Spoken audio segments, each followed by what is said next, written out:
कृषी विभाग, जिल्हा परिषद धुळे, कृषी विभाग, राज्य शासन व पंचायत समिती धुळे यांच्या संयुक्त विद्यमाने माजी मुख्यमंत्री कैलासवासी वसंतराव नाईक यांच्या जयंतीनिमित्त कृषी दिवस साजरा, शेतकरी पुरस्कार वितरण समारंभ संपन्न।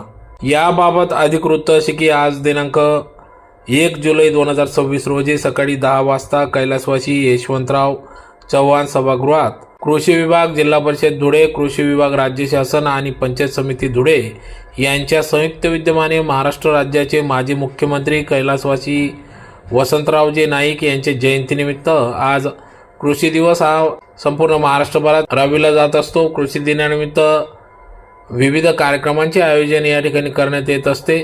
त्यानिमित्तानेच आज देखील धुळे शहरातील जिल्हा परिषद येथील कैलासवासी यशवंतराव चव्हाण सभागृहात आज कृषी दिवस साजरा करण्यात आला। तर कार्यक्रमाप्रसंगी अध्यक्षस्थानी धुळे जिल्हा परिषदेचे मुख्य कार्यकारी अधिकारी बाबासाहेब बेलदार हे होते। तर यावेळी प्रमुख अतिथी म्हणून अतिरिक्त मुख्य कार्यकारी अधिकारी जिल्हा परिषद धुळेचे राजेश इंगडे, जिल्हा कृषी अधीक्षक सूरज जगताप, कृषी विकास अधिकारी जिल्हा परिषद धुळे श्रीमती कावेरी राजपूत, गट विकास अधिकारी पंचायत समिती गणेश चौधरी, कृषी विज्ञान केंद्राचे नांद्रे रावसाहेब आदी सर्व मान्यवर यांच्या उपस्थितीत या ठिकाणी कृषी दिवस हा साजरा करण्यात आला। तर यावेळेस या ठिकाणी कृषी दिनानिमित्त शेतकऱ्यांना पुरस्कार देऊन गौरवण्यात आले, प्रमाणपत्र देऊन त्यांचा या ठिकाणी यथोचित असा सन्मान सत्कार करण्यात आला।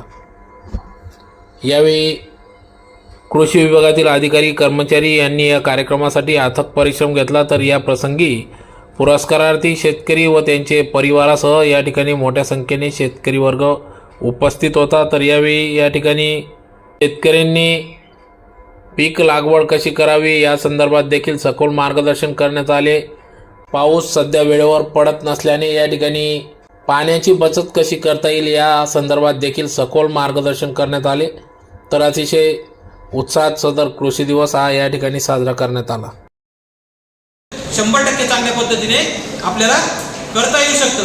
त्याचबरोबर आता झाला परिस्थिती, पाऊस पेरणी कधी करायची, पावसाची पेरणी कधी करायची, पण अल्निनोचा इफेक्ट किंवा अल्निनोच्या माध्यमातून जे मार्गदर्शक सूचना आल्या आहेत त्याच्यामध्ये पाऊस पडेल, पण त्याच्यानंतर सरपरत मध्ये खंड पडणार आहे।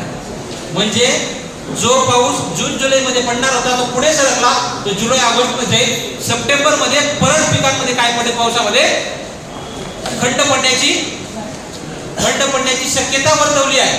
मग अशा कालावधीमध्ये त्या ठिकाणी आजचा जर कापूस पेरला गेला असेल तर त्या ठिकाणी कापूस फुलं आणि बोंड लागायची, अजून ऑगस्ट सप्टेंबर मध्ये बोंड पोचण्याची आणि बोंड लागायची वेळ त्या ठिकाणी आली असेल।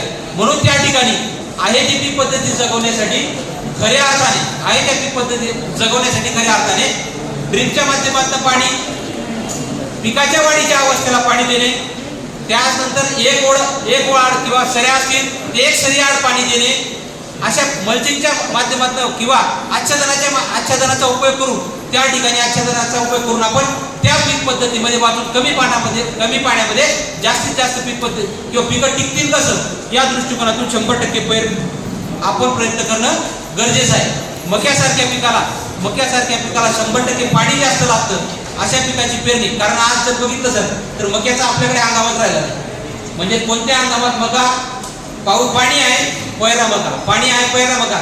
मागच्या 4 वर्षापासून आपण कापसाचं क्षेत्र थोड्याफार प्रमाणात एक पीक पद्धती जावी आणि दुसरी पीक पद्धती व्हावी या दृष्टिकोनातून आपण प्रयत्न करतोय। कापसाचं पेरा कमी व्हावा, पण कापसाचा पेरा कमी झाला, शेतकऱ्यांनी आणलं कोणतं पीक, मका, म्हणजे मक्याचा पेरा वाढला, म्हणजे ज्या अर्थाने जमिनीची सुपीकता कमी होते या दृष्टिकोनातून एक पीक पद्धती जावी आणि जमिनीची सुपीकता वाढावी या दृष्टिकोनातून आपण कापूस कमी करायचा माध्यमातून प्रयत्न करतोय। पण शेतकऱ्यांनी दुसरा पीक आणलं मका, आणि सगळ्यात वाईट परिस्थिती म्हणजे आजच्या आपल्या जमिनीची आहे, कारण शेतकरी कमीत कमी वर्षातनं 2दा मका घेतो, कमीत कमी एका क्षेत्रामध्ये वर्षातनं 2दा मका घेतो आहे। भविष्यामध्ये आज जर प्रत्येकाला विचारलं आपल्या शेतीची परिस्थिती काय आहे, मातीची परिस्थिती काय आहे, कोणालाच सांगता येणार नाही की माझी माती अजून 5 वर्षानंतर 4 वर्षानंतर उत्पादनक्षम किंवा उत्पादन देऊ शकतो का, कारण त्याला एकच कारण की आपल्या जमिनीमध्ये कोणत्याच पद्धतीने सेंद्रिय पदार्थ राहिलेला नाही। त्याच कार्यक्रमाचा औचित्य साधून आपण आजचा हा जे पीक स्पर्धा विजेते आहेत, राज्यस्तरीय पीक स्पर्धा विजेते म्हणजे संपूर्ण राज्यामध्ये ज्यांना सगळ्यात जास्त उत्पन्न घेतलं काही पिकांमध्ये ते राज्यस्तरीय पीक स्पर्धा विजेते. जिल्हास्तरीय पीक स्पर्धा विजेते म्हणजे जिल्हा स्तरावरती सगळ्यात जास्त परीक्षा स्पर्धेत सहभागी होऊन त्यांनी उत्पन्न घेतलं ते पीक स्पर्धा विजेते. अशा सर्वांचा सत्काराचा कार्यक्रम ठेवलेला आहे जिल्हा परिषदेमार्फत. इतर शेतकऱ्यांचा चांगला गुणवत्ता शेतकऱ्यांचा सत्काराचा कार्यक्रम ठेवला. त्याचबरोबर जे महाविस्तार AI हे आपलं नवीन AI मॉडेल जे AI ॲप आहे हे जास्तीत जास्त साधारणतः सर 90,000 शेतकरी जिल्ह्यामध्ये आतापर्यंत हे ॲप डाउनलोड केलं होतं आणि बऱ्यापैकी साधारणतः मी वेळ पाहत असतो 5 ते 6 हजार शेतकरी वापरत आहेत रोज सदर ॲप. देशामध्ये असा पहिलाच प्रयोग आहे आपल्या राज्याचा की त्याने स्वतःच AI ॲप तयार केलं. त्याच्यामध्ये चॅटबॉट आहे, त्याच्यामध्ये आता आजपर्यंत असं कोणताच प्लॅटफॉर्म नव्हता की त्या प्लॅटफॉर्मवरून हवामानाचा अंदाज देता येत होता. तर मागील 5 दिवसाचा हवामानाचा टेम्परेचर ह्युमिडिटी काय पुढील 5 दिवसाचे काय असं त्या ॲपवर येतं. असे विविध म्हणजे एकदम चांगले ॲप आहे. एसओपीक आहे, एसओपीचे व्हिडिओ आहे, उत्पादन तंत्रज्ञानाचे व्हिडिओ त्या ॲपमध्ये आहे. असं ॲप आहे. तर माननीय आयुक्त महोदयांनी आपल्या जिल्ह्यामध्ये जे सगळ्यात जास्त प्रश्न विचारत होते आणि वापर करत होते अशा शेतकऱ्यांचा पण सन्मानासाठी प्रमाणपत्र पाठवून दिलं होतं. त्यांचाही आपण सन्मान केलेला आहे. माझ्याकडे आजच्या कार्यक्रमामध्ये बोलायला कृषी विभागाच्या विविध योजना आहेत. आता कृषी विभागाच्या सर्व योजना साधारणतः सर्व शेतकऱ्यांवर भरपूर मोठ्या प्रमाणात योजना आहेत. आता मागच्या वर्षामध्ये साधारणतः 1 लाख लोकांची लॉट राज्य शासनामार्फत महाडीबीटी पोर्टलवर केली होती. आपण बऱ्याच त्याच्यातले काही पत्र असतील वगैरे मागच्या वर्षापर्यंत साधारणतः 25,000 शेतकऱ्यांपर्यंत विविध योजनांचा लाभ पोहोचवलेला आहे. याचबरोबर PM किसान आहे, त्याच्यानंतर नमो शेतकरी सन्मान योजना आहे, PM पीक विमा अशा सर्व योजना आहेत. या सर्व योजनांचा आपल्याकडे फायदा घ्यायला लोक. ह्याच्या अनुषंगाने थोडंसं यावर्षी पावसाची थोडी चिंता आहे. यामध्ये 41 इंच पाऊस झाला, 110 इंच पावसाची जून महिन्यामध्ये नोंद आहे. पैकी आतापर्यंत साधारणतः 50 इंच पावसाची नोंद झाली. पेरणी पाऊस 2 तालुक्यामध्ये झालेला आहे. 80 इंच सिंदखेडा तालुक्यामध्ये झालेला आहे आणि शिरपूर तालुक्यात 70 इंच पाऊस झाला आहे. पारंपरिक दृष्ट्या जर पाहिलं अलिनजैविक काय असतो किंवा वातावरण अंदाजाविक काय असतो, सिंदखेडा तालुका हा दुष्काळग्रस्त तालुका आहे. म्हणजे इंग्रजांच्या काळापासून त्याची BPAP झोनमध्ये नोंद आहे सिंदखेडा तालुक्याची. परंतु या वर्षात असं पाहिलं नाही. मागच्या वर्षी पण असं झालं नव्हतं. मागच्या वर्षी इतर 4 तालुक्यात 3 तालुक्यात पाऊस चांगला होता, पण सिंदखेडा तालुक्यात पाऊस नव्हता. यावर्षी 80 इंच पाऊस झालेला आहे. तिथे पेरणी पावसाला सुरुवात झाली. त्यामुळे सिंदखेडा आणि शिरपूर तालुक्यामध्ये पेरणीचं प्रमाण चांगलं आहे. ओव्हरऑल जर पाहिलं तर साक्री तालुक्यामध्ये सगळ्यात कमी पाऊस आहे. साधारणतः 20 ते 25 इंच पाऊस मागच्या महिन्यामध्ये पडलेला आहे. त्यानंतर साक्री तालुका आपला धुळे तालुक्यामध्ये 40 इंच पाऊस झाला आहे. त्यामुळे त्या पेरणीचा इफेक्ट तसा दिसलेला आहे. आपल्या साधारणतः जिल्ह्यामध्ये 40 टक्के पेरण्या झालेल्या आहेत. कापसाच्या आणि मक्याच्या पेरण्या साधारणतः 50% पुढे उठून गेले आहेत. इतर पिकांच्या पेरण्या अजून बाकी आहेत. असं साधारणतः 1 जुलैच्या कार्यक्रमाच्या अनुषंगाने चित्र आहे. पुढच्या परत 8 दिवसामध्ये पावसाचा अंदाज चांगला आहे. 30-40 इंच पावसाची अपेक्षा आहे. क्षीरसागर साहेब असतील, त्यांनी सांगितले की विजयरामची नवीन योजना आलेली आहे. आता स्किल बेस्ड लोकांना रोजगार द्यायचा आहे सदर योजनेअंतर्गत. त्याच्यानंतर आपल्या नांदेड सरांनी जे मुख्य मार्गदर्शन सांगितलं जीवसे जीवनम, जर त्यांचा मूळ मंत्र होता की माती शेती वाचवायची असेल तर माती वाचवा, माती वाचवायची असेल तर त्याच्यातले जीवाणू वाचवा. जीवाणू वाचवणं फार महत्वाचं आहे.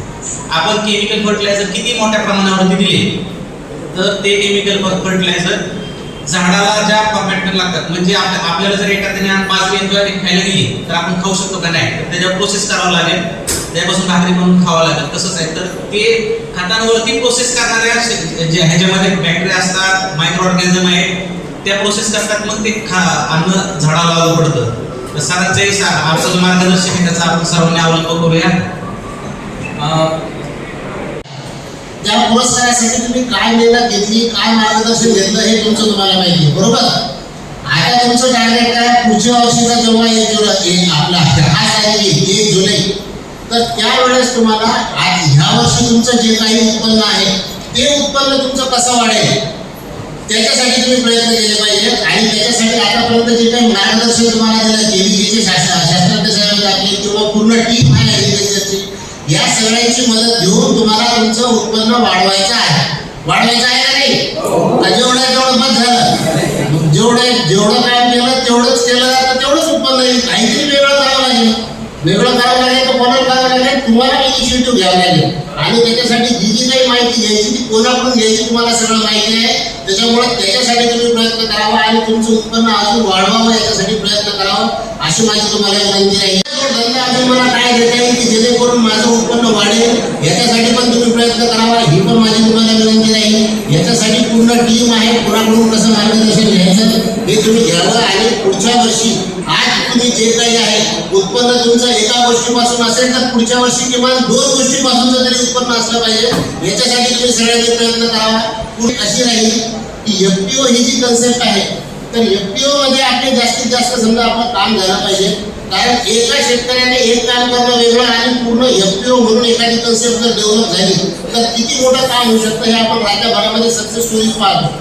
तर तशा काही सक्सेस स्टोरीज आपल्या जिल्ह्यामध्ये व्हावा हे सुद्धा आपल्यासमोर एक टार्गेट असावं की अशी एक एफपीओ आहे आणि त्या एफपीओ मध्ये इतके सभासद आहेत आणि ते असं काम करत आहेत वेगवेगळ्या क्षेत्रामध्ये. मी जे एफपीओ विषयी बोलतोय हे सगळं कृषी विभाग आणि आपल्या सगळ्या टीमसाठी बोलतोय.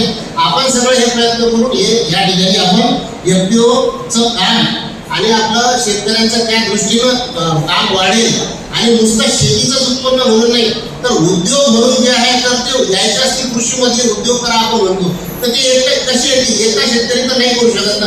त्याच्यामुळे टीम वर्कनं जर झालं तर एफपीओ थ्रू आपले काहीतरी चांगले उद्योगधंदे चांगले आपल्या जिल्ह्यामध्ये होऊ शकतात. त्या दृष्टीनं सर्वांनी प्रयत्न करावे अशी माझी विनंती राहील. आता सध्या बालाजी सरांनी सांगितलं की बाबा आपली ही विकसित भारत रोजगार व आजीविका मिशन म्हणजे जे आपली नरेगा होती, नरेगा तुम्हाला माहिती आहे सगळ्यांना, रोजगार हमी योजना, त्याच्यामध्ये काय काम होतात काय नाही ते तुम्हाला माहिती आहे. तर त्याच्यामध्ये आपल्याला काम करायचं. आता काम करायचं म्हणजे काय करायचं, लगेच जर उदाहरण द्यायचं तर मी असं म्हणेन तुम्ही आता बऱ्याच वेळेस शब्द ऐकला अल्निनो काय आहे काहीतरी भानगड. पण त्याच्यामुळे काय होणार आहे तर नेहमीसारखा पाऊस यावर्षी पडणार नाही. नेहमीसारखा पडणार नाही म्हणजे जसा सलग पडत राहतो तसा पडणार आहे का नाही. एक तर उशीर होणार आहे पावसाला आणि पाऊस पडल्यानंतर पुन्हा गॅप पडणार, नंतर पुन्हा पाऊस सुरू होईल. तो गॅप किती दिवस राहील याचा अंदाज आपल्याला नाही. मग आता आपण काय करायला पाहिजे, नवीन योजना तर ऐकली आपण काय बीबी रामजी बरोबर, योजनेचं नाव बीबी रामजी, पण नरेगा समजा तुम्ही आपली योजना. मग याच्यात आपण काय करू शकतो, याच्यासाठी मी एक उदाहरण देऊ शकतो.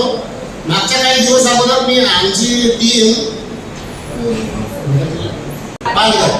पालघरमध्ये आमची म्हणजे एक दौरा होता पाणीचा. तर त्या ठिकाणी ट्रायबल भागामध्ये ज्या ठिकाणी पाऊस खूप कमी होता, खूप कमी पाऊस, तर त्या ठिकाणी त्यांनी नरेगामधूनच जलताराची कामं घेतली. जलतारा म्हणजे काय, जलतारा जो काही पाण्याचा फ्लो असतो जिथून पाणी वाहतं आणि पावसाच्या दिवसात धडधड वाहून नुसतं वाया जातं. त्याच्यामुळं बाय फूट हे फूट काय दुनिया होते त्याच्यामुळं आणि नंतर पूर्ण कोरडं. तर अशा ज्या साईट आहेत तुमच्या शेताच्या कागदाच्या बाजूला असतील, इकडं असतील तिकडं असतील, ओढे आपले साधे मोठे नद्या धरणं नाही म्हणत मी, साधे ओढे त्याच्यामधून पाणी वाहत जातं. त्या ठिकाणी हे जलताराचे कामं घ्यायची. काय हे जलताराचं काम, काही नाही, साधं 5-6 फुटाचं एक खड्डं खोदणे आणि त्याच्यामध्ये मोठे दगड टाकणे. आपण कल्पना करू शकत नाही एवढं स्टोरेज त्याच्यामध्ये होतं. आजूबाजूच्या विहिरी अशा ढगढग भरल्या त्या लोकांच्या. जर तुम्हाला खोटं वाटत असेल तर तुम्ही सुद्धा सर्च करून पहा की जलताराचे रिझल्ट काय आहे. आता एक नशिबाने म्हणजे नक्की मी आता एका नर्सरीला भेट द्यायला गेलो होतो. कुठली नर्सरी, ती खलाले जवळची नर्सरी. ती जी नर्सरी आहे त्या नर्सरीच्या मालकाने सुद्धा मला सांगितलं की त्या विहिरीचं पाणी आटत होतं, पण जवळून जो ओढा जात होता त्या ओढ्यावर त्यांनी 3 जलताराचे प्रोजेक्ट घेतले. आता फारशा डबडब फुल पाणी भरलेले विहिरीचं. तर त्याच्यामुळं मला फक्त हे म्हणायचं की नवीन योजना सुरू झालेली आहे. अल्निनो यो समजा आपल्याला पाणी पाहिजे. त्याच्यामुळं व्हिडिओ साहेब आणि आपली टीम जी आहे आपल्याला सुद्धा नरेगामधून किंवा याच्यामधून हे जलधाराचे मॅक्सिमम कामं घ्यायचे आणि त्याच्यामधून आपण पुढे जायचं. बस एवढं बोलतो. आणि शासनाने ठरवल्यानुसार त्यांच्या सन्मानात आपण आज कृषी दिन साजरा करतो. या कृषी दिनानिमित्त उपस्थित असलेले माझे सर्व वडीलधारी शेतकरी बंधू, माझे सहकारी अतिरिक्त मुख्य कार्यकारी अधिकारी, जिल्ह्याचे जिल्हा कृषी अधिकारी, जिल्हा परिषदेचे कृषी अधिकारी, केविकेचे प्रमुख शास्त्रज्ञ डॉक्टर नांद्रे सर, माझे इतर सर्व सहकारी कार्यकारी अभियंता आणि उपस्थित सर्व शेतकरी बंधू, पत्रकार मित्रांनो, सुरुवातीला मी सांगतो की मी जरी मुख्य कार्यकारी अधिकारी जिल्हा परिषद धुळे असतो तरी मी एक शेतकरी पुत्र आहे. दुसरी बाब, मी कृषी पदवीधर आहे. तिसरा मुद्दा, मगाशी नांदरे सरांनी सांगितलं माती परीक्षण करण्याची गरज आहे, तर मी वृद्धशास्त्राला पदवीधर आहे. आणि चौथी महत्वाची बाब, मी पंढरपूर या ठिकाणी प्रांताधिकारी म्हणून आणि कार्यकारी अधिकारी विठ्ठल रुक्मिणी मंदिर समितीवर काम केले. त्या ठिकाणी मी 4 वर्ष जे आता वातावरण तयार झालेलं आहे, मी पाहत असाल जळगाववरून मुक्ताईनगरवरून पण पालखी निघाली, इतर ठिकाणाहून हळूहळू पालखी निघतात. अशा पालख्यांचं आणि यात्रांचं 4 वर्ष मी नियोजन केलंय. जवळपास प्रत्येक वर्षी 4 महत्वाच्या यात्रा असतात. त्यातली आषाढी यात्रा जी आता येणार आहे, की जी यात्रा आपल्या सर्वांवर अवलंबून असते. मागाशी नांदरे सरांनी पावसाचा आणि हवामानाचा उल्लेख केला. त्याच हवामानावर अवलंबून असलेली ती यात्रा, पाऊस पडला, तुम्ही सर्वांनी पेरणी केली आहे, तर ती यात्रा पूर्ण क्षमतेने मोठ्या प्रमाणात होते. आणि आमचं नियोजन हे पावसाच्या याच्यावर, तुमच्या पेरणीच्या याच्यावर अवलंबून असेल. त्यामुळे ती एक आठवण अशी झाली की काहींनी माझ्या पाया पडायचा प्रयत्न केला. पंढरपूर या ठिकाणी वय हा मुद्दा नाही. लहान मोठे एकमेकाच्या पाया पडतात, एकमेकाचं दर्शन घेतात, ही वारकरी परंपरा आहे. अशा या सर्व वारकरी परंपरा असलेल्या शेतकरी बंधूंचं आज या ठिकाणी एक सत्कार करण्यात आला, समारंभ करण्यात आला. आणि जो माझ्या हस्ते सत्कार करण्यात आला त्याबाबत मी माझ्या वडीलधाऱ्या शेतकऱ्यांचाच सन्मान करण्यात आला असं मी माझं भाग्य समजतो. बऱ्याच वक्त्यांनी शेती संबंधी आपल्याला माहिती दिली. भारत हा शेतीप्रधान देश आहे. 70% शेतीवर 70% शेतीचा व्यवसाय करणारे आपले लोक आहेत. म्हणजे मोठ्या प्रमाणात आपण जो व्यवसाय करतो शेती आणि इतर जे विकासाच्या दृष्टीने व्यवसाय चालतात त्यामध्ये 30% लोक. आणि हा व्यवसाय हा पूर्णतः निसर्गावर अवलंबून असलेला व्यवसाय. जरी निसर्गावर अवलंबून असला तरी माझ्या मागाशी कोणतरी विचारलं की 50 वर्षाच्या आपले किती जण आहेत, तरी तुम्हाला वडीलधारी मंडळींना आणि तरुण मित्रांना माझं एक आव्हान आहे की असं इथून पुढे विज्ञानाची जोड दिल्याशिवाय आपल्याला शेतीमध्ये भरघोस प्रमाणात उत्पन्न मिळवता येणार. एका शेतकरी बंधूंनी मला नांदरे सरांनी सांगितलं की 20 वर्षापासून ते सेंद्रिय शेती करतात. आणि सेंद्रिय शेती हा परंपरा आपण करत आलेलो आहोत. त्यानंतर रासायनिक खताचा वापर सुरू केला. परंतु तरीही ज्यावेळेस आपल्याला शेतीमध्ये जास्त उत्पादन मिळवायचं असतं त्यावेळेस विज्ञानाची जोड देऊन माती परीक्षण करून कुठल्या प्रकारचं बियाणं वापरायचं आहे, कुठल्या प्रकारचं खतं वापरायचं आहे याचं निश्चितच नियोजन करणं आवश्यक आहे. तरच आपण शेतीमध्ये करू शकतो. शेतकऱ्यांनी शेती पिकवली तरच जग जगू शकतं, असं आपले पंतप्रधान लाल बहादूर शास्त्री यांनी त्यामुळेच जय जवान जय किसान असा नारा दिलेला.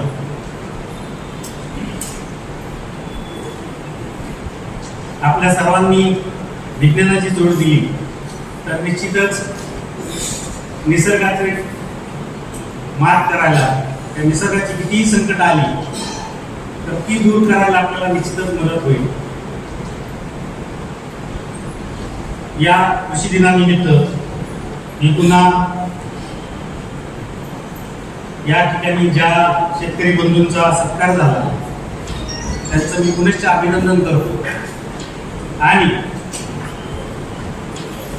ज्यांच्याकडे प्रयोगशील शेतकरी आहेत अशांकडे आता बऱ्याच कृषी विभागाच्या जिल्हा परिषदच्या योजना आहेत. मी ज्यावेळेस इथं मागच्या 15-20 दिवसापूर्वी त्याचा आढावा घेतला त्यामध्ये प्रशिक्षण भेट योजना अशा पण योजना आहेत. या दोन्ही स्तरावर राज्य स्तरावर जिल्हा परिषदच्या पण आहेत. आता हे दोन्ही स्तरावरला अधिकारी या ठिकाणी उपस्थित आहेत. त्यांनाही मी विनंती करतो की जास्तीत जास्त शेतकऱ्यांना ज्या प्रयोगशील शेतकरी आहेत अशा ठिकाणी भेटी दिल्या. आपल्याकडे महात्मा फुले कृषी विद्यापीठाचं एक कृषी महाविद्यालय आहे, कृषी विज्ञान केंद्र आहे. अशा ठिकाणी जे प्रयोगशील किंवा प्रयोग चालतात त्याची माहिती देण्याच्या दृष्टीनं जर शेतकरी वर्गात शेतकरी बंधूंच्या प्रशिक्षण योजना भेट योजना जर आयोजित केल्या तर निश्चितच आपल्या शेतकऱ्यांना या धुळे जिल्ह्यातील शेतकऱ्यांना निश्चितच फायदा होईल. शेवटी मी मला या ठिकाणी या कार्यक्रमाला बोलवलं